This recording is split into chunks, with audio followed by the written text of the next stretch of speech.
अब चूंकि शपथ ग्रहण समारोह शुरू हो चुका है, एक एक करके मंत्री वहां शपथ लेंगे। सीधे मैं अपने दर्शकों को वैभव परब के पास लिए चलता हूं, मेरे सहयोगी वहीं पर मौजूद हैं। वैभव, देखिए, भाजपा के प्रदेशाध्यक्ष जिन्होंने पिछले 5 सालों में जिस प्रकार से अपने पार्टी की कमान संभाली, उसको पहले शपथ लेते हुए हम देख रहे हैं। बावनकुले जो नागपुर से कामठी से है, विधानसभा है उनकी, और उनके होम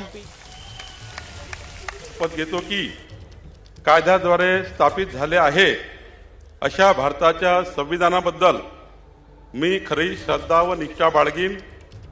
मी भारताची सार्वभौमता व एकात्मता उन्नत राखीन। मी महाराष्ट्र राज्याचा मंत्री म्हणून माझी कामे निष्ठापूर्वक व सतत विवेकबुद्धीने पार पाडीन।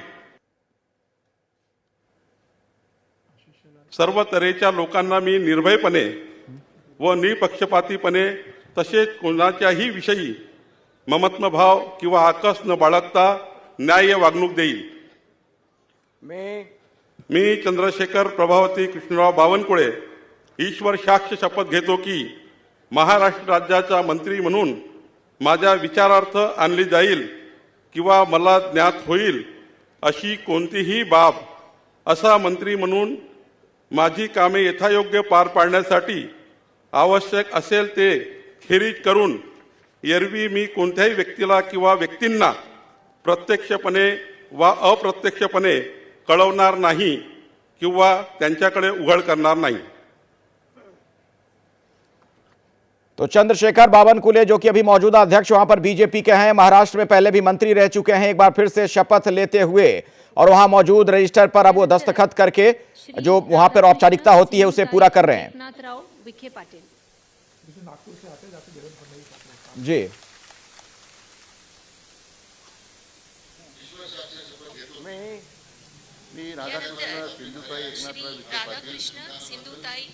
जी देखिए, ये राधा कृष्ण विखे पाटिल है जो भाजपा के बड़े नेता है।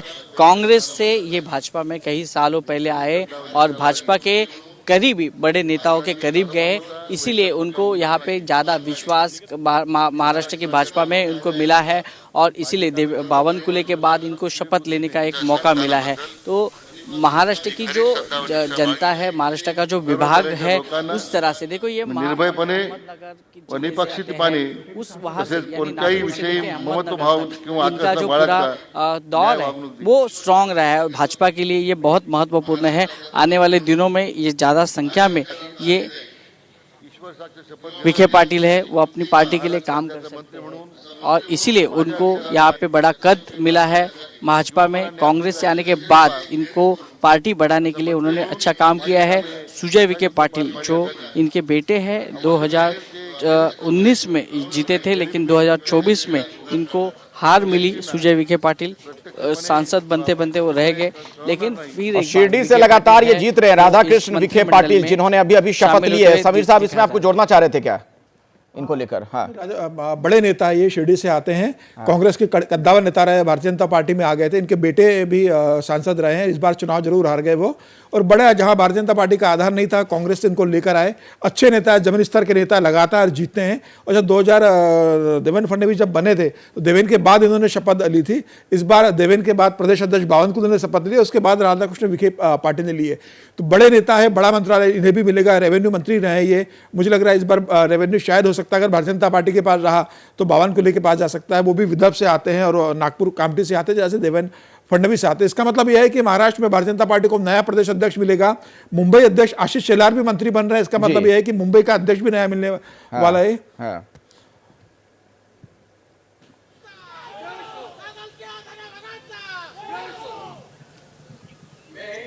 देखिए, हसन मुशर्रफ है, राष्ट्रवादी कांग्रेस के बड़े नेता है, अजित पवार के करीबी माने जाते हैं और ये कोल्हापुर से है। देखो, मुस्लिम समाज को यहाँ पे एक स्थान दिया गया है। पिछले कई सालों से हसन मुशर्रफ ये शरद पवार के साथ है, लेकिन 2 पार्टी होने की वजह से अजित पवार के साथ हसन मुशर्रफ गए और उनको महायुति की जब सरकार थी, ट्रिपल इंजन सरकार थी, उसमें भी उनको मौका मिला था, उसके पहले भी मौका मिला था और अब फिर एक बार अजित पवार में इनको विश्वास रखा है। अब्दुल सत्तार एक मुस्लिम मंत्री थे, लेकिन उनको यहाँ से पत्ता कट किया गया है। एकनाथ शिंदे के पार्टी से थे, लेकिन इस बार हसन मुश्रीफ को फिर एक बार मौका दिया गया है। ये बड़ी बात है कि अजित पवार की पार्टी फिर एक बार हसन मुश्रीफ को मौका दे रही है। कोल्हापुर में जिले में जिस प्रकार से पार्टी बढ़ने का काम को हसन मुश्रीफ ने किया है, उसको देखते हुए इनको ये बख्शिश दिया जा रहा है अजित पवार की पार्टी की तरफ से, क्योंकि अजित पवार की पार्टी है वो पश्चिम महाराष्ट्र में स्ट्रांग होते हुए दिखाई दे रही है। अजित पवार की पार्टी का सीधा मुकाबला ये शरद पवार की पार्टी से है और उसीलिए शरद पवार की पार्टी को यहाँ पे धूल चकाते हुए फिर एक बार हसन मुश्रीफ मनते हुए दिखाई दे रहे हैं अपने सामने। तो अजित पवार की पार्टी के एक मंत्री यहाँ पे मंत्री होते हुए दिखाई दे रहे हैं। पहले 2 भाजपा के मंत्री ने शपथ ली, अभी एक अजित पवार के मंत्री ने शपथ ली है। तो आने वाले दिनों में पार्टी के बढ़ावे के लिए हसन मुश्रीफ क्या काम करते हैं, ये देखना दिलचस्प होगा। तो हसन मुश्रीफ ने भी शपथ ले ली है। एक कद्दावर नेता हैं, पुराने नेता हैं, लंबे वक्त से राजनीति में हैं। एनसीपी जो अजित गुट है उसके बहुत ही कद्दावर नेताओं में समीर जी इनकी गिनती होती है। बिल्कुल एक बड़ा चेहरा है और मुस्लिम कम्युनिटी को जोड़ने में और अजित पवार के विश्वास रहे, शरद पवार के भी भरोसेमंद रहे, अजित के साथ गए और निश्चित रूप से इनका मंत्री बनना लगभग तय था। जिस तरीके से अजित पवार की पार्टी को वहाँ मजबूत किया, शरद पवार को उम्मीद थी कि वहाँ पर वो हसन मुश्रीफ को हरा देंगे और अपना वर्चस्व बराबर रखेंगे। शरद पवार को उसके क्षेत्र में हराना और हसन मुश्रीफ ने अजित पवार को जिस तरीके से वहाँ पर जीत दिलवाई है, तो तय था कि हसन मुश्रीफ मंत्री बनेंगे, तो उनका मंत्री बनना वाजिब था। लेकिन सीधे अभी अब देखिए 2 भारतीय जनता पार्टी के बड़े नेताओं ने शपथ ली, उसके बाद हसन मुश्रीफ ले रहे हैं। अभी एकनाथ शिंदे का भी नहीं आया इसके बाद। अब मुझे लग रहा है कि इसके बाद एकनाथ शिंदे के शायद एक मंत्री शपथ ले सकते हैं। चंद्रकांत सरस्वती बच्चू पाटिल नहीं, इस बार चंद्रकांत पाटिल को मौका दिया गया है, भाजपा के जो कोल्हापुर से ही बिलोंग करते हैं।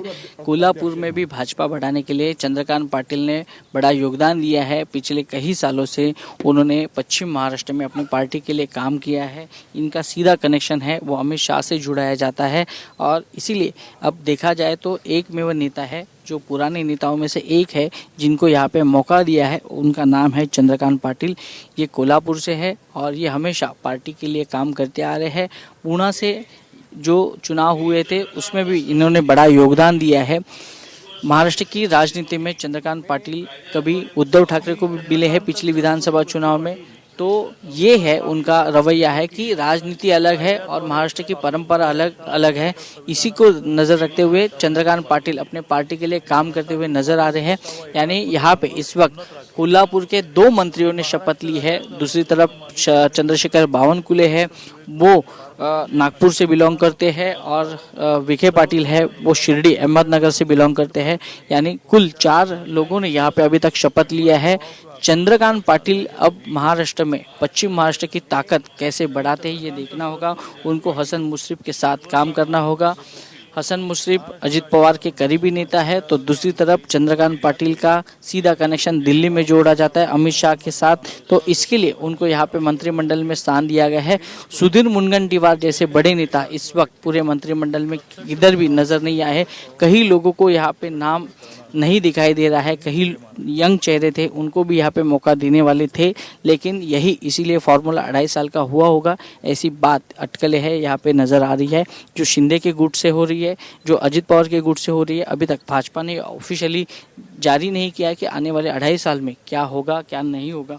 तब ये तो लगभग तय है कि आने वाले 2.5 साल में कई मंत्री के चेहरे हैं वो बदले जा सकते हैं, क्योंकि महाराष्ट्र में आने वाले 2029 में पूरी महायुति को परफॉर्मेंस करना होगा या भाजपा को अपने स्वबल पर चुनाव लड़ना होगा, तो उनको अपने नए चेहरों को सामने लाना होगा। देखो 132 की संख्या है, 132 की संख्या में से 5 साल में 40 विधायक है वो मंत्री बन सकते हैं। कई विधायकों को महामंडल दिया जा सकता है। तो ऐसे करके सभी नेताओं को खुश करने का एक प्रयास है इस बार महायुति का नजर आ रहा है और इसीलिए ये पूरी तरह से स्ट्रैटेजी है वो तय की गई हुई नजर आ रही है। अखिलेश बिल्कुल, तो चंद्रकांत पाटिल ने भी शपथ ले ली है। महाराष्ट्र में जी संगठन के आदमी रहे हैं, बीजेपी के अध्यक्ष भी रहे और सरल आदमी है। अच्छा, स्वभाव से बहुत बहुत सरल आदमी, अमित शाह जी के काफी भरोसेमंद माने जाते हैं, पूर्व प्रदेश अध्यक्ष रहे, लेकिन कभी किसी कंट्रोवर्सी में से रहे नहीं। वो संगठन का काम अपना ईमानदारी से जमीनी स्तर पर काम करते रहे। पार्टी को जमीनी स्तर पर बढ़ाने में इनकी एक बड़ी भूमिका रही है। मतलब डाउन टू अर्थ आदमी है, किसी कोई ऐसा विवादास्पद कभी बयान देते नहीं। गिरीश महाजन, देखो नितिन, इसके बहुत संकट मोचक, संकट मोचक के नाम से पहचाने जाते हैं गिरीश महाजन, और ये उत्तर महाराष्ट्र से है, जहाँ पे मैंने बोला कि वहाँ पे उत्तर महाराष्ट्र एक ऐसा विभाग है जहाँ पे काफ़ी सारे कद्दावर नेता रहते हैं। छगन भुजबळ है, एकनाथ शिंदे के गुलाबराव पाटिल है, दादा भूसे है, और उसी से ये गिरीश महाजन जाने जाते हैं। भाजपा के एक देवेंद्र फडणवीस के करीबी नेता में से एक गिरीश महाजन, इनका नाम सामने आता है। हमेशा महाराष्ट्र पर कोई भी संकट आता है, कोई भी मोर्चा आता है, कोई भी आंदोलन होता है या कोई पॉलिटिकल अनबन हो जाते हैं। अभी देखा गया तो एकनाथ शिंदे जब बीमार थे, नाराज चल रहे थे, तो पहले गिरीश महाजन उनके घर जाके मिले, थाना में जाके मिले, 1 घंटा उन्होंने बातचीत की। उनसे बातचीत करने के बाद कई सारे परिवर्तन होते हुए नजर आए। उसके बाद एकनाथ शिंदे के पार्टी के नेता उदय सामंत, वो देवेंद्र फडणवीस से मिले। यानी जो लाइन थी, जो बातें चर्चा बंद हुई थी, वो चर्चा करने का रास्ता गिरीश महाजन इनके जरिए ये खुला हो गया था। और इसी वजह से ये आज महायुति का जो शपथ ग्रहण समारोह है वो पूरी खुशी से होते हुए नजर आ रहा है, क्योंकि एकनाथ शिंदे पूरी तरह से मंत्रिमंडल को विस्तार और मुख्यमंत्री पद से नाराज हो रहे थे। तो इसी को लेकर संकट मोचक नाम से गिरीश महाजन पहचाने जाते। अखिलेश, पहली बार मुख्यमंत्री बने थे 2014 में, उस समय एकनाथ खड़से जैसे लोग नाराज थे, कई बड़े नेता नाराज थे। उस समय देवेंद्र फडणवीस के बड़े करीबी नेता बनकर उभरे गिरीश महाजन। ग्रामीण विकास मंत्री मी गुलाबराव रेवाबाई रघुनाथ पाटील ईश्वर शाख शपथ घेतो की कायद्याद्वारे स्थापित झाले ये आहे। शिवसेना एकनाथ शिंदे की कमान मानी जाती है। एकनाथ शिंदे के करीबी गुलाबराव पाटिल, जो हमेशा अपने भाषणों से पूरी जनता को हिला देते हैं, विपक्ष पार्टी को हिला देते हैं। इनकी आवाज़ में एक बढ़िया ही गहराई है। इनकी आवाज़ से ही इनके जो भाषण होते हैं वो काफ़ी लोगों तक वायरल हो जाते हैं, और पार्टी की जो बात है वो सामने रखी जाती है।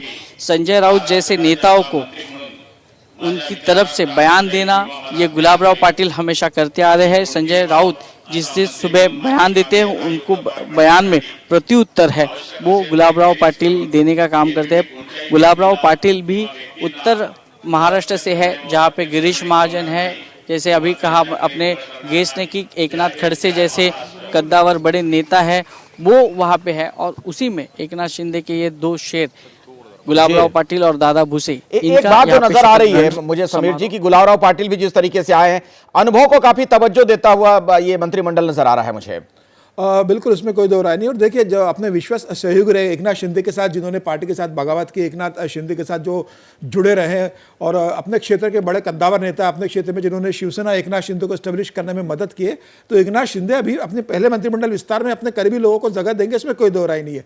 दूसरे 2.5 साल के बाद वो ऐसे लोगों को देंगे कि जो पहली बार विधायक बने या जिन्हें स्पेस देना है। तो गुलाबराव पाटिल बड़े नेताओं में आते हैं, उनका अपने क्षेत्र में अच्छा प्रभाव है, तो उन्हें मंत्री बनना लगभग तय था कि वो मंत्री बनेंगे। इस तरह के नेताओं को मंत्रिमंडल से बाहर नहीं रखा जाता, क्योंकि आपको परफॉर्म भी करना है, अच्छे मंत्री को रखना है। आपके भरोसेमंद मंत्रिमंडल रहेंगे तो आप जैसा परफॉर्म करवाना चाहते हो अपने मंत्रिमंडल से, उस तरीके से आप काम करवा सकते हो। और फिर पार्टी के विधायकों के भी काम होना है, तो ऐसे मंत्री जब आपके मंत्रिमंडल में रहेंगे तो आपके विधायकों के भी जो उनके क्षेत्र के अंदर काम होंगे, जो मंत्री से काम होंगे, तो उसमें भी इस तरह के मंत्री आपको लगते हैं। तो मुझे लग रहा है कि इसी तरीके से चुनाव किया गया है एकनाथ शिंदे ने, तो बड़े नेता है, अभी इनका मंत्री बनना तय था। वैभव, अगले कौन आ रहे हैं विधायक मंत्री पद की शपथ के लिए? ये गणेश नाइक है, नवी मुंबई से है, मुंबई से सटे नवी मुंबई में ये रहते हैं। और ये पहले शरद पवार की पार्टी में काम करते थे, लेकिन काफ़ी सालों से ये इन्होंने भाजपा ज्वाइन कर ली, भाजपा से चुनाव लड़े, विधायक बने। लेकिन ये राष्ट्रवादी में, यानी जब कांग्रेस राष्ट्रवादी की सरकार थी तब वो मंत्री रहे हैं। उसके बाद इनको अभी एक बार मौका मिल रहा है, यानी 2014 के बाद, यानी 10 सालों के बाद इनको ये मौका मिल रहा है मंत्री बनने का। ये भी जब कांग्रेस आघाड़ी की सरकार थी, राष्ट्रवादी की थी, तब वो एक्साइज मिनिस्टर रह चुके हैं। नवी मुंबई ये एक ऐसा गढ़ है जहां पे पहले राष्ट्रवादी कांग्रेस से पहचाना जाती थी, लेकिन गणेश नाईक जैसा बड़ा नेता आने की वजह से नवी मुंबई में अब कमल खिला है। नवी मुंबई में काफी सारे अब विधायक भी भाजपा के हो गए हैं। देखो, मैं बार बार यही कह रहा हूँ कि विधायक जैसे जैसे बढ़ जाते हैं वैसे वैसे नगर निगम है वो चुनाव पर नजर बनेगी। नवी मुंबई महानगर पालिका भी बड़ी मानी जाती है। कई सारे कॉरपोरेट्स कंपनियां हैं, अंबानी से लेकर अदानी तक, वो बड़े प्रोजेक्ट्स हैं नवी मुंबई में होते हैं। इसलिए नवी मुंबई भी भाजपा यानी महायुति के लिए बहुत इम्पोर्टेंट है और उसमें से एक चेहरा है गणेश नाईक के नाम से पहचाना जाता है। गणेश नाईक की सीधी लड़ाई जितेंद्र आव्हाड से होती है। जितेंद्र आव्हाड और एक गणेश नाईक, इनकी कभी पार्टी में जमी नहीं और इसी को लेकर गणेश नाईक ये राष्ट्रवादी कांग्रेस छोड़ के सीधा भाजपा की ओर चले और उनके साथ उनका बेटा, उनका भतीजा सब यहाँ पे भाजपा ज्वाइन कर ली। मंदा म्हात्रे जो भाजपा की पूर्व विधायक रह चुकी है, अभी भी विधायक है, इनका और गणेश नाईक का भी झगड़ा हमेशा चलते आ रहा है। अब जो चेहरा आया है दादा भूसे का, देखो ये दादा भूसे है, ये भी मालेगांव से है यानी उत्तर महाराष्ट्र से है। गिरीश महाजन हो गए, उसके बाद गुलाबराव पाटिल हो गए और दादा भूसे, ये तीन बड़े चेहरे हैं जो उत्तर महाराष्ट्र की कमान इन पर रहेगी महायुति की। 2 शिवसेना के मंत्री है और एक देखा गया तो गिरीश महाजन के नाम से, तो 3 मंत्री है जो उत्तर महाराष्ट्र की कमान संभालेंगे। यानी फिर एक बार यहाँ पे नासिक महानगर पालिका आई, मालेगांव की महानगर पालिका आई, जलगांव की महानगर पालिका आई, ये सभी महानगर पालिका पर इनकी नजर रहेगी और इसी के लिए ये 3 चेहरे बहुत इंपॉर्टेंट है। अखिलेश। वैभव परब हमारे संवाददाता लगातार जानकारी देते हुए, ये लाइव तस्वीरें इस वक्त आप देख रहे हैं। नागपुर में नए मंत्रियों का शपथ ग्रहण समारोह चल रहा है। एक एक करके तमाम चेहरे आ रहे हैं। दादा भूसे मालेगांव बाहरी से 5वीं बार विधायक बने हैं। निर्दलीय उम्मीदवार को 1 लाख से ज्यादा वोटों से हराकर वो विधानसभा पहुंचे हैं, इसीलिए महाराष्ट्र में अहम जिम्मेदारी इनको सौंपी जाएगी। महाराष्ट्र सरकार में पहले भी मंत्री रह चुके हैं, जिले के संरक्षक मंत्री के तौर पर कामकाज वो कर चुके हैं और जिस तरह से लगातार जीत के रिकॉर्ड वो मालेगांव से बना रहे हैं, उसके मद्देनजर उनको यहां पर शपथ दिलाते हुए महाराष्ट्र विधानसभा चुनाव के नतीजे सामने आने के 21 दिनों के बाद आप देख रहे हैं किस तरह से मंत्रिमंडल का विस्तार हो रहा है। देवेंद्र फडणवीस कैबिनेट का यह विस्तार, तमाम चेहरे इस वक्त आपको मंच पर बैठे हुए नजर आ रहे हैं। कुछ ने शपथ ले ली है, कुछ को अपनी शपथ का इंतजार है। सबसे पहले भाजपा के प्रदेश अध्यक्ष बावनकुले ने शपथ ली है और 6 मुख्यमंत्रियों के साथ काम कर चुके राधाकृष्ण पाटिल ने शपथ लिया है। जैसा कि हमने आपको इसके पहले दिखाया था, चंद्रशेखर बावनकुले जो कि भारतीय जनता पार्टी के कद्दावर नेता, आपको बताते चले कांग्रेस के सुरेश भोयार को 41,000 वोट से वो हराकर आया था। प्रदेश भाजपा अध्यक्ष हैं, 4थी बार के विधायक रहे। 2019 में उनका टिकट कट गया था, लेकिन इस बार चंद्रशेखर बावनकुले का जिस तरह का रोल रहा भाजपा अध्यक्ष के तौर पर, जिसके बाद बीजेपी ने पहली बार इतनी बड़ी कामयाबी 132 सीटों के साथ हासिल की है, यकीनन इसी वजह से सबसे पहले उनको लेकर आया गया। उनके कद को देखते हुए, उनकी मेहनत को देखते हुए भारतीय जनता पार्टी ने जिस तरह से 89% का स्ट्राइक रेट हासिल किया है। और यहां पर एक एक चेहरे आते हुए, समीर चौगांवकर जी हमारे साथ स्टूडियो में जुड़े हुए हैं। जल्दी से एक टिप्पणी, अब तक जितने भी मंत्रियों ने शपथ ली है समीर जी उस पर। बिल्कुल, मुझे लग रहा है कि सभी लगभग ये नाम तय थे कि मंत्री बनेंगे। मुझे चंद्रकांत बावनकुले का जरूर लग रहा है प्रदेश अध्यक्ष है। ये लग रहा था कि आशीष शेलार जो मुंबई अध्यक्ष है और चंद्रकांत बावनकुले जो महाराष्ट्र के अध्यक्ष है, यह भी नगर निकाय चुनाव तक शायद प्रदेश की कमान संभालेंगे, मुंबई की समान संभालेंगे। लेकिन मुझे लग रहा है कि इन्हें दिल्ली से बनाया गया है। देवेंद्र फडणवीस की अगर थोड़ा हस्तक्षेप रहता तो शायद इन्हें अभी नगर निकाय चुनाव तक संगठन की स्क्रीन पर देख रहे, देखिए नाम का अनाउंसमेंट होते ही वहां पर जो कार्यकर्ता हैं उनके भीतर किस तरह का उत्साह आ गया। मैं चाहूंगी कि एक टिप्पणी इनके ऊपर भी आप जरूर करें। संजय प्रेमिला दुलीचंद राठौड़, भाई संजय राठौड़ भी एक बड़े नेता है, हमेशा बयानों को लेकर भी चर्चा में रहे।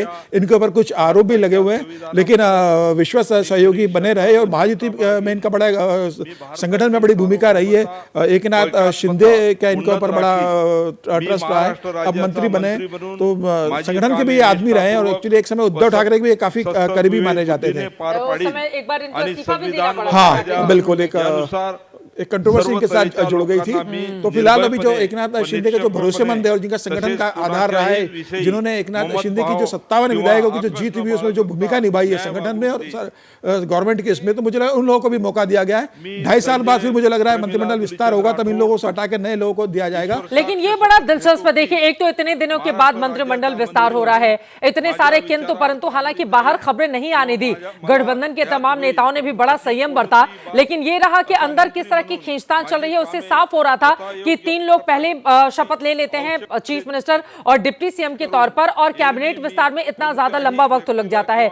लेकिन 2.5 साल को लेकर ये जो अजित पवार का बयान सामने आया है, क्या शपथ लेने वाले केवल 2.5 साल मंत्री बनेंगे? मतलब उन्होंने क्या क्या भाव पैदा कर दिया है? एकनाथ शिंदे और अजित पवार दोनों डरे इसलिए बनवाएंगे कि देखिए आप, अजित पवार के पास 42 विधायक है, एकनाथ शिंदे के पास 57 विधायक है। अगर नहीं बनाओगे तो बाकी विधायक आपके नाराज हो जाएंगे, तो उन्हें भी तो धनंजय मुंडे एक बड़ा चेहरा, मैं चाहूंगी इन पर आप बिल्कुल। बीड़ के नेता पहले भारतीय जनता पार्टी में रहे थे, भारतीय जनता पार्टी के कद्दावर नेता रहे, गोपीनाथ मुंडे के भतीजे रहे। पंकजा मुंडे को 2019 का विधानसभा चुनाव हरवाया था, बीड़ से आते हैं और कृषि मंत्री रहे। ये पहले शरद पवार के बहुत भरोसेमंद रहे। और अजित पवार ने जब देवेंद्र फडणवीस के साथ 72 घंटे का जो शपथ ग्रहण लिया था अल सुबह, उसमें बड़ी भूमिका धनंजय मुंडे ने निभाई थी, विधायक को इकट्ठा किया था और सुबह सुबह राजभवन लेकर पहुंच गए थे। और शरद पवार ने जिसे सबसे पहले फोन किया था शपथ ग्रहण देखने के बाद, वो धनंजय मुंडे थे। तो धनंजय मुंडे बीड़ के बड़े नेता है, भारतीय जनता पार्टी में रह चुके हैं, ओबीसी समाज से आते हैं, उनका मंत्री बनना तय था कि कैबिनेट मंत्री वो बनेंगे। ठीक है, अच्छा परफॉर्म उन्होंने अपने क्षेत्र में किया हुआ है। बिल्कुल, सीधे वैभव का रुख कर लेते हैं। धनंजय मुंडे एनसीपी शरद के राज सुरेख को हराया और महाराष्ट्र के कृषि मंत्री रह चुके हैं, शपथ ले रहे हैं इस वक्त धनंजय मुंडे। वैभव, मी धनंजय रुक्मिणबाई पंडितराव मुंडे ईश्वर साक्ष शपथ घेतो। जी देखो, ये अजित पवार की यंग ब्रिगेड में से एक नाम है धनंजय मुंडे। बीड़ परली से मराठवाड़ा जो विभाग जाना जाता है, वहाँ पे इनके ऊपर अजित पवार की पार्टी की हमेशा कमान रही है, ये संभालते आ रहे हैं। देखो, इनकी बहन भी इस वक्त शपथ लेने जा रही है, जो भाजपा से है, पंकजा मुंडे। पंकजा मुंडे और धनंजय मुंडे एक भाई बहन का रिश्ता है और यहाँ पे पहली बार एक दृश्य दिखाई दे रहा है कि एक भाई बहन यहाँ पे शपथ लेने जा रहे हैं। लेकिन तो पंकजा मुंडे जब चुनाव हारी थी तो उसमें धनंजय मुंडे का बड़ा योगदान था, मैं चाहूंगी उसका जिक्र आप जरूर कीजिए।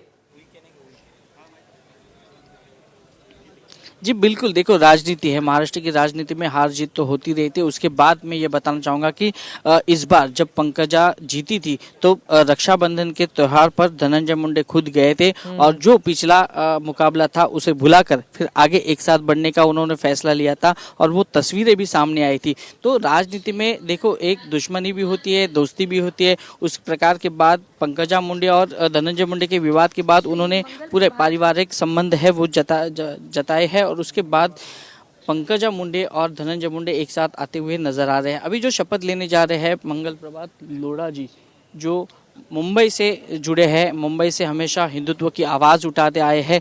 कल परसों में जो मंदिर का मसला सामने आया था, हनुमान मंदिर को उठाने का लेकर, तोड़फोड़ की राजनीति को लेकर, तो सीधा मंगल प्रभात लोढ़ा है जो मंदिर में गए, मंदिर में जाके हनुमान जी की आरती की और बताया कि ये मंदिर तोड़ा नहीं जाएगा क्योंकि ये कई सालों से है और इस पर कोई हथौड़ा नहीं चलेगा। तो ये है भाजपा की सीधी मुंबई महानगर पालिका के लिए तैयारी के लिए मंगल प्रभात लोढ़ा, ये एक महत्वपूर्ण चेहरा रहेगा। देखो, मुंबई में मराठी मानुस के साथ साथ गुजराती, मारवाड़ी और जैन समाज भी बहुत है, बहुत बड़े बिल्डर भी हैं के वोटर्स हैं, तो बीजेपी वोटर्स को सबसे पैसे वाले आदमी है और जो ट्रम्प टावर जो बना है मुंबई में वो इन्हीं की जमीन पे बना है, इसमें वो पार्टनर है मंगल प्रभात लोढ़ा। और ट्रम्प टावर जिस जमीन पर बना है उसके ये मालिक हैं। मुंबई का सबसे बड़ा लैंड बैंक मंगल प्रभात लोढ़ा के पास है। बेसिकली राजस्थान से आते हैं, मुंबई के अध्यक्ष रह चुके हैं ये और आर्थिक शहर के। जब देखिए मुंबई की मालाबार हिल वो जगह भी बहुत इंपॉर्टेंट है जहां से ये विधायक हैं। पूर्व मंत्री और 7 बार के विधायक मंगल प्रताप लोढ़ा इस वक्त शपथ लेते हुए मुंबई के मालाबार हिल से भारतीय जनता पार्टी के विधायक हैं। शिवसेना यूबीटी के भेरूलाल चौधरी को इन्होंने हराया है और यकीनन उद्धव ठाकरे की जितने भी नेताओं को हराया होगा भारतीय जनता पार्टी के नेताओं ने, आज की तारीख में उनका कद वैसे भी इतना बड़ा होगा, यकीनन वो बीजेपी के आला कमान की आंखों के तारे बने हुए हैं। मंगल प्रताप लोढ़ा इस वक्त शपथ यहां पर लेते हुए और अब दस्तखत के लिए आगे बढ़ते हुए एक एक करके तमाम लोग शपथ ग्रहण करते हुए, लेकिन अपने आप में बहुत दिलचस्प उदय सामंत इस वक्त शपथ लेते हुए। वैभव, ये देखो एकनाथ शिंदे के करीबी माने जाते हैं। फिलहाल इस वक्त एकनाथ शिंदे वर्षा बंगलो छोड़कर मुक्तागिरी यानी उदय सामंत का जो बंगला है, शासकीय निवास स्थान है, आवास है, उस पर रह रहे हैं। पिछली सरकार में इन्होंने इंडस्ट्रियल मिनिस्टर के तौर पर महाराष्ट्र में कई सारी इंडस्ट्री लाने का वादा किया था। उन्होंने कई सारे एमओवीज दिखाए थे, लेकिन उनको हमेशा आदित्य ठाकरे से लड़ना पड़ा। आदित्य ठाकरे हमेशा इनके ऊपर आरोप करते आ रहे हैं। देखिए, जब शिवसेना एक साथ थी तो इनका और आदित्य ठाकरे का गहरा रिश्ता था, लेकिन पार्टी छोड़ने के बाद हमेशा आदित्य ठाकरे के निशाने पे उदय सामंत रहे हैं। यही उदय सामंत है जिन्होंने देवेंद्र फडणवीस से मुलाकात करने के बाद एकनाथ शिंदे के कई महत्वपूर्ण मैसेज है वो उनके पास पहुंचाए थे। इसीलिए एकनाथ शिंदे के एकदम blue eyed boy Uday Samant ये माने जाते हैं और संभावना यही है कि इनको इस मंत्री पद शपथ विधि के बाद कोई बड़ा विभाग मिल सकता है, क्योंकि एकनाथ शिंदे की सभी जो महत्वपूर्ण मीटिंग्स रही है उसमें उदय सामंत ने बहुत अहम भूमिका निभाई है। सभी जो गोपनीय बातें थी वो पूरी सस्पेंस तरह से रखी है और देवेंद्र फडणवीस और एकनाथ शिंदे के मिलाप में इनका अहम देखिए, रोल रहा नागपुर है। में फडणवीस इसलिए, सरकार का मंत्रिमंडल विस्तार है और 12 मंत्री के तौर पर अब तक शपथ ले चुके हैं। ये बड़ी जानकारी, बड़ी खबर आपको दे दें। अजित गुट से हसन मुश्रफ बने हैं मंत्री। एक मुसलमान नाम आगे रखना इसलिए ज्यादा इंपॉर्टेंट हो जाता है कि जब बटेंगे तो कटेंगे वाला नारा चल रहा था। अजित पवार ने उस नारे की मुखालफत की थी और कहा था कि पूरी तरह से गलत है और मुस्लिम समुदाय ने अजित पवार को बढ़ चढ़कर वोट भी दिया। शायद यही कारण है कि 41 विधायक उनके चुनकर आए और हसन मुश्रफ मंत्री बनाए गए। शिंदे गुट से गुलाब राव पाटिल ने ले ली है मंत्री पद की शपथ। आपको बताते चले, मंगल प्रताप लोढ़ा जिन्होंने भारतीय जनता पार्टी से शपथ ली है, 7वीं बार के विधायक मंगल प्रताप लोढ़ा मंत्री बने हैं। मालाबार हिल से विधायक, काफी ज्यादा पैसे वाले नेता ये माने जाते हैं। एनसीपी विधायक धनंजय मुंडे ने ली है शपथ। सभी की निगाह इनके ऊपर टिकी हुई थी। शिरोमणी महाराणा प्रताप छत्रपती शिवाजी महाराज सर्व महापुरुषांना मी अभिवादन करतो। खानदेशच्या जय कुमार रावल है भाजपा के। पिछली यानी जब 2014 में सरकार थी उस समय में इनको मंत्री पद मिला था, लेकिन उसके बाद सीधा अब 10 साल में फिर एक बार ये मंत्री बनने जा रहे हैं। पर्यटन मंत्री रह चुके हैं जब देवेंद्र फडणवीस की पहली सरकार थी। उसके बाद फिर एक बार देवेंद्र फडणवीस के करीबी जाने जाते हैं और इसके लिए इनको फिर एक बार यहाँ पे मौका दिया जा रहा है। देखो, मैं लगातार बात कर रहा हूँ उत्तर महाराष्ट्र की। उत्तर महाराष्ट्र से पहले भाजपा के गिरीश महाजन ने शपथ ली है और अब ये धुले से है जय कुमार रावल जी, ये भी उत्तर महाराष्ट्र से, यानी भाजपा के 2 विधायक है वो मंत्री बने हैं और शिवसेना यानी एकनाथ शिंदे के पार्टी से 2 विधायक है गुलाब राव पाटिल और दादा भुसे, इन्होंने शपथ ली। यानी कुल मिला के उत्तर महाराष्ट्र में 4 लोग मंत्री रहेंगे। अभी तक राष्ट्रवादी यानी एनसीपी की तरफ से नाम सामने आया नहीं है।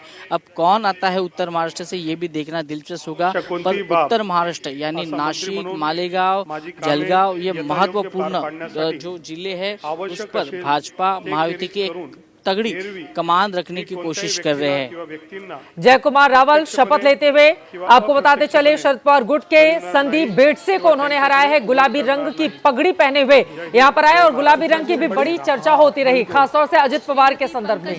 पंकजा मुंडे आ गई हैं। पंकजा मुंडे, इंतजार किया जा रहा था। पंकजा, बिल्कुल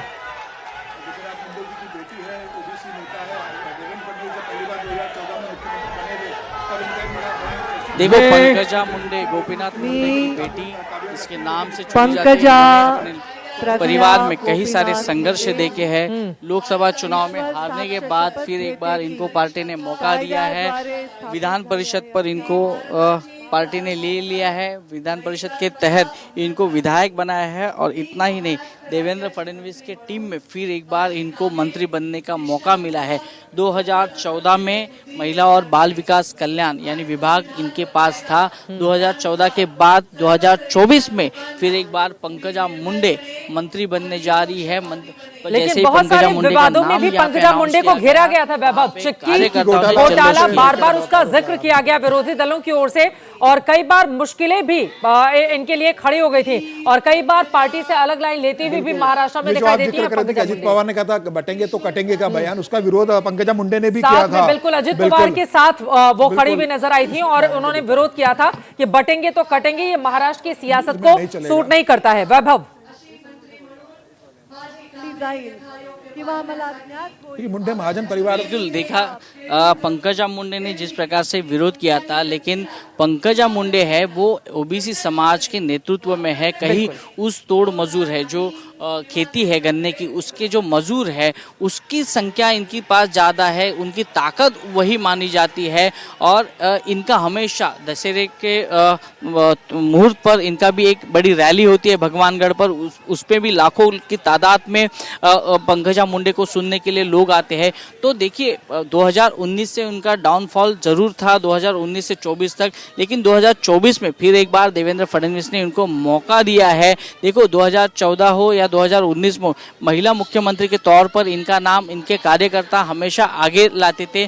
और पंकजा मुंडे का शायद ये भी बयान था कि मैं जनता के मन की मुख्यमंत्री हूँ, मुझे कोई मंत्री पद की जरूरत नहीं है। इसको लेकर भी काफी विवाद चला था। देखो पंकजा मुंडे की कहानी है, कभी जीत है कभी हार है, कभी संघर्षमय कहानी के बाद विवाद भी इनके परिवार में होते हुए आ रहे हैं। प्रीतम मुंडे को टिकट ना देते हुए पंकजा मुंडे को इस बार 2024 में लोकसभा का टिकट दिया गया था, लेकिन फिर एक बार पंकजा मुंडे हार गई थी और उसकी वजह से इनको विधान परिषद पर लाकर विधायक बनाया गया था। तो उसके बावजूद भी पंकजा मुंडे एक बार देवेंद्र फडणवीस और देवेंद्र फडणवीस मुख्यमंत्री से और डिप्टी सीएम दोनों से उन्होंने मुलाकात की है।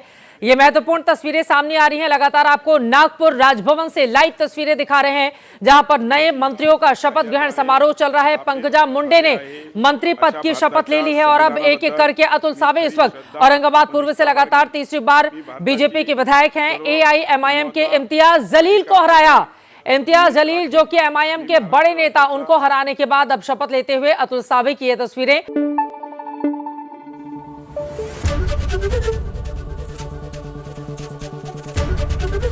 एबीपी न्यूज आपको रखे आगे।